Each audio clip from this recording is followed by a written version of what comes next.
Hello, everyone. Thank you again for joining us for this quick little follow-up from our noonday webinar. I wanted in this session to summarize the best practices that I talked a little bit about during our webinar this afternoon. And the first thing I would start off with is continue to take your time. If you haven't already implemented a masking policy, continue to think about what will work within your organization, what will work with your employees, what will work with your customers, guests, staff, visitors. But in any event, take your time to think through the situation and think about what would work best for your organization.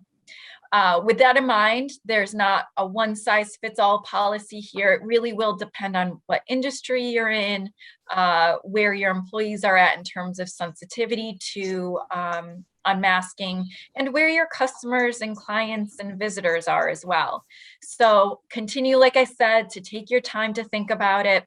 And even after you have implemented a policy, I would set the expectation with your staff that policy may change. It may change because what you thought would work doesn't work, or there may be further changes in the guidance from the state or the CDC, but continue to set the expectation that this is a continually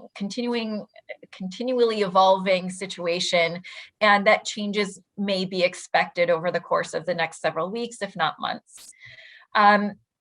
Feel free to get your employees involved in the conversation about what the policy may look like.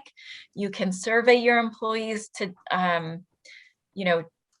get their opinions about the masking policy, where people feel comfortable.